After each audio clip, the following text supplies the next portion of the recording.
ఒకప్పుడు తెలుగులో top heroine గా రకుల్ ఓ వెలుగు వెలిగిన సంగతి అందరికీ తెలిసిందే. మహేష్ బాబు, ఎన్టీఆర్, అల్లు అర్జున్, రామ్ చరణ్ వంటి స్టార్ హీరోల సరసన నటించి మంచి గుర్తింపు దక్కించుకుంది. తెలుగులో నెంబర్ 1 హీరోయిన్ గా ఓ వెలుగు వెలిగిన రకుల్ వరుస ఫ్లాప్లతో డీలా పడిపోయింది.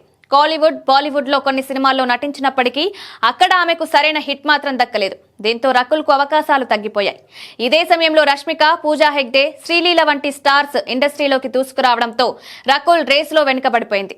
ఫోటోషూట్లు, జిమ్ వీడియోలతో గ్లామర్ గా కనిపించినా ఫలితం లేకుండా పోయింది. రకుల్ ప్రీత్ ఈ మధ్య తరచూ వార్తల్లో నిలుస్తున్నారు. ముఖ్యంగా పెళ్లి తర్వాత ఆమె సోషల్ మీడియాలో ఎక్కువగా కనిపిస్తున్నారు. ఇదిలా ఉంటే ఆమె ఇండస్ట్రీలో ఉన్న నెపోటిజం గురించి షాకింగ్ కామెంట్స్ చేశారు. నాన్న జీవితంలో నెపోటిజం కారణంగా ఎన్నో ఛాన్స్లు వదులుకున్నారు. సినీ పరిశ్రమలో నెపోటిజం ఉన్నమాట నిజమే. అవకాశాలు కోల్పోయానని నేనెప్పుడు బాధపడలేదన్నారు. ఈ సందర్భంగా నా లైఫ్ లో ఓ మంచి సినిమాను మిస్ చేసుకున్నానని తెలిపింది. Star cricketer MS Dhoni biopic సినిమాలో అవకాశం వచ్చినా దాన్ని వదులుకున్నానని రకుల్ చెప్పుకొచ్చింది. సినిమాలో ముందుగా నన్ను ఎంపిక చేసుకున్నారు దర్శక నిర్మాతలు. కానీ బిజీ షెడ్యూల్ వల్ల మంచి అవకాశాన్ని కోల్పోయాను. దీనికి సంబంధించిన రీడింగ్ పనులన్నీ కంప్లీట్ చేశారు. కానీ నేను అప్పుడే రామ్ చరణ్ హీరోగా నటించిన బ్రూస్లీ సినిమాలో నటిస్తున్నాను.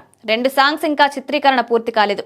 దీంతో డేట్స్ అడ్జస్ట్ కాకపోవడంతో ఎంఎస్ ధోని చిత్రం నుంచి తప్పుకున్నారన్నారు. ప్రస్తుతం ఈ బ్యూటీ కామెంట్స్ సోషల్ మీడియాలో వైరల్ అవుతున్నాయి. ఇక ఎంఎస్ ధోని చిత్రంలో సుశాంత్ సింగ్, దిశా పటాని, కియారా అద్వానీ నటించిన విషయం తెలిసిందే.